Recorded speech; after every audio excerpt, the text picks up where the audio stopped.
peace on earth and mercy mild, God and sinners reconciled.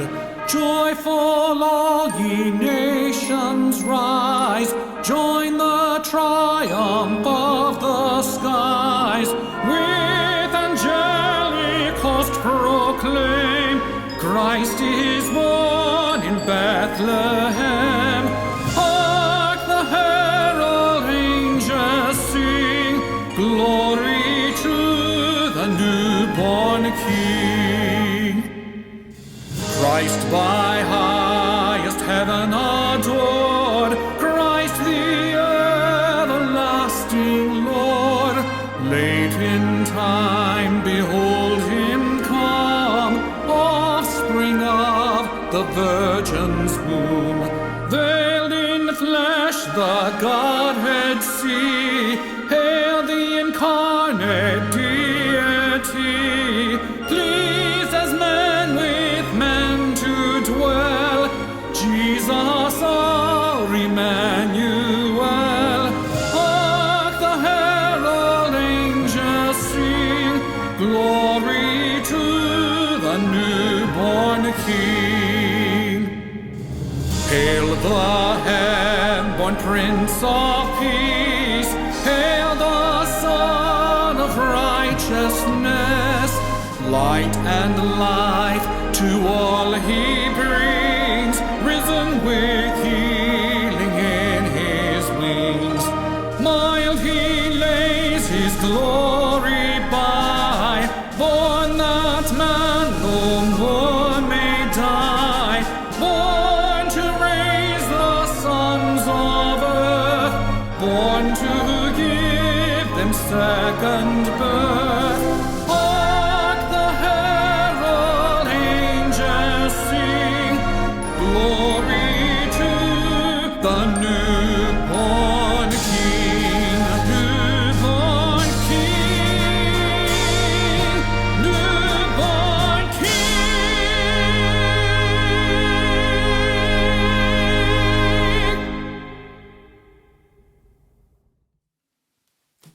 Hi, and welcome to Ministry Through Music, another Christmas episode. This one is past Christmases, especially when I was young. I grew up where we kind of had a normal thing that we did every year. It was just my mom and I, so we would put a tree up, usually the day or the week after Thanksgiving, and we had this little silver tree with a wheel that had the three colors on it, and it would spin and change the colors, and we just had some cheap ornaments that she and my dad had. I guess he had it before they got married, and so that was kind of a normal thing for us to do. Between Thanksgiving and Christmas, there was also going to my Aunt Callie and Uncle Jess's. We normally went there for Christmas dinner, so we would, go and help them decorate the house and put the tree up and put the large candles on the front porch and the big Santa Claus that lit up, and nothing extravagant, just nice. And we always had Christmas music playing. She had a record collection of Bing Crosby and I think Nat King Cole and two or three others of that, maybe a Doris Day, but she had that type of Christmas music. Some organ and chimes, she had some of that, and I really enjoyed that part of hearing the Christmas music because she played Christmas music all during the season. Well, one of the things we would do is as it got closer to the Christmas Eve, we'd pick a night, usually when it was nice, it wasn't raining, but it could be snowing, and she would bundle me up and put me between my uncle and herself, and I would sit there bundled up, and I'd have a little thermos with hot chocolate in it, and we would drive and look at all the Christmas sights in London, and we'd take our time. Sometimes if we really liked the way a house looked, we'd drive by 2 or 3 times, and it was really wonderful. Then we would settle by parking in front of G.C. Murphy if we could get that spot, because it was downtown, and then we'd turn the heater up and roll the windows down, especially when it was snowing. Just roll the windows down a little bit, and we could hear the music because they had speakers all through downtown, so you could hear Christmas carols playing. And we would sit there and watch all the people going in and out of the stores and all shopping for Christmas. And that was a great way for us to spend a night. Sometimes we did it 2 nights, but normally we just did it one night. And then everything would gear up for Christmas Eve. And of course, at church, we had the normal functions. Sometimes we would have a play that we had, like I mentioned earlier, where I played Silent Night the first time. And then sometimes we would just have regular, sing carols and tell the Christmas story, which was wonderful. We would go Christmas Eve down to two of my aunts and uncles and visit them. Aunt Evelyn, Uncle Sherman, they had a large family, and so we would go down. Aunt Callie would take us, and we would go down for an hour or so and spend time with them. And I could see my cousins and visit and get what little presents that they had to give me, because they were always giving me little things here and there. And that was great. And of course, she made great pies. She would have pie, different desserts and stuff that she would have out, and we would have some of that. And then we would go there. From there, we would go to my Aunt Carrie and Uncle Wayne's. And Aunt Carrie and Uncle Wayne, they did kind of the same thing. So I got to see everybody there, because Christmas Day was going to be spent normally at Aunt Callie and Uncle Jess's. We would get there real early Christmas morning. I'd wake up and open the presents and be excited about that. But then we would go and actually start the meal at Aunt Callie and Uncle Jess's. It was kind of a tradition for us. And my grandparents, my mom's mom and dad, would normally come and stay Christmas Day and visit. So I got to see all of them. My Aunt Marie a lot of times would come too, because she was single. And so the other family would have their own, or would go to another in-laws for Christmas. So normally we had a good group of people, sometimes 6, sometimes 8. If my uncle would come from Findlay and his wife and grandkids, we could have 15 people for dinner. Well, one of the things that we did is I always helped her butter up the turkey, salt, pepper, and butter, and we would cook that, and then I would help tear up the bread where we were going to make sage and turkey giblet stuffing dressing, and then we would fix that separate, and then I would help break up the walnuts, because we would do, one of the cakes that she did all the time was a coffee cake. It was a sausage cake, which I'm going to make this year, and I'll show you some pictures of that later. But this cake is made, and it's a sausage cake, and from what I can tell, she got this recipe from a lady she worked for when she was a small girl. She left home when she was around, I think, between 8 and 10. She went to stay with a family because of finances. They helped her with schooling, they helped her with clothing and all of that, and then she did cooking and cleaning for them. Well, this lady showed her how to make this sausage cake. And yes, it has raw sausage in it, and of course you bake it. But it's sort of like a reminiscent of probably what real mincemeat was like when it was made with meat, especially beef suet. If this is made with pork, like a breakfast sausage, it has lots of raisins and walnuts in it. So my job was to take the walnuts after Uncle Jess cracked them open and be sure there were no shells in there, and then I would take and crumble them up with a big rolling pin. She had a rolling pin, and I'd put that down between 2 pieces of foil, and I'd roll it out, and I'd get that ready. Then we would make the cake, and then we would have, usually Mom would make like potato salad and vanilla pudding. She would make that, and we would have that to take down there. We'd have the turkey. We'd have, she would make homemade gravy to go with it. We would have mashed potatoes. We would have scallop potatoes, and usually a scallop corn, and then she would take and do brown sugar butter, sweet potatoes. We had all kinds of food, and that was great. I love that part of it. Almost every Christmas was like that, and I think that I grew up in a small town so that I could experience all of those things. And I miss that some now because, we live here in Florida and we really don't have any relatives that are close. And many of our relatives have gone to be with the Lord. So we just had another one just a week ago that passed. One of my cousins did. And so, I remember all of these things fondly.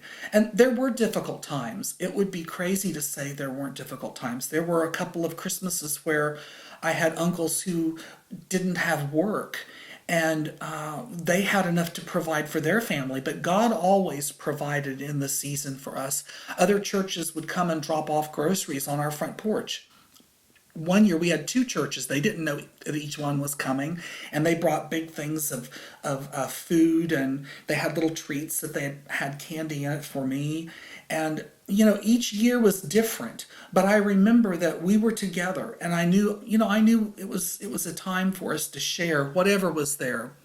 And I wanted to really share that part of one of the Christmases with you, that we had a great time with at church. It was like a well-rounded type Christmas. It wasn't all about the gifts. And it was nice getting the gifts, especially when they were like my first organ, which was really cool, that I told you about earlier.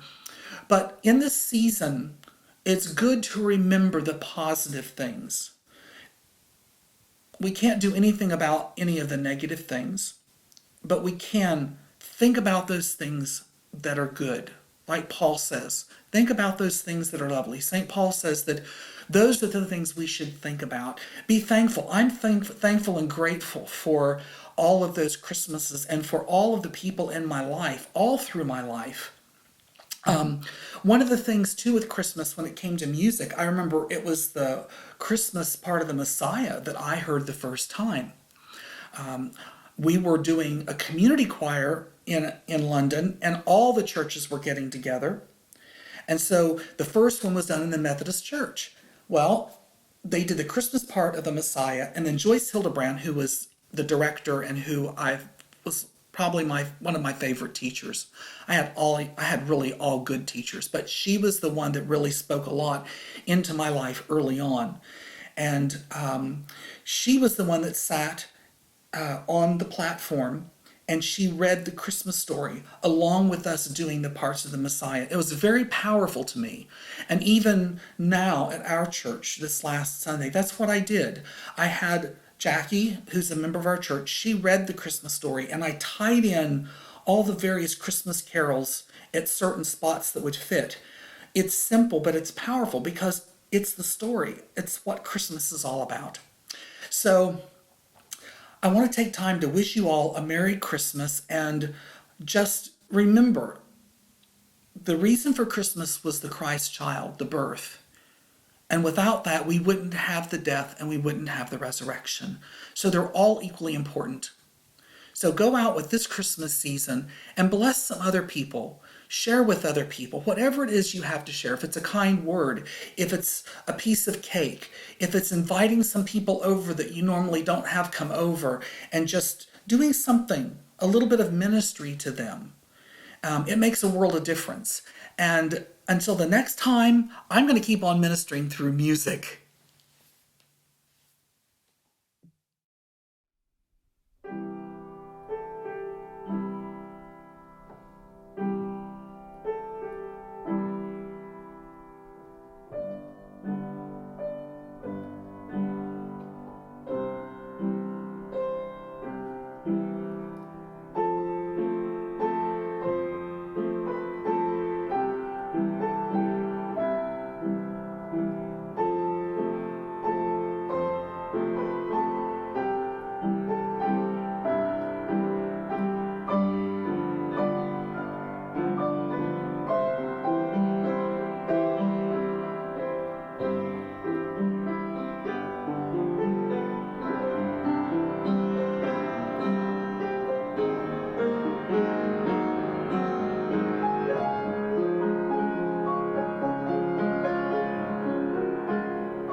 King.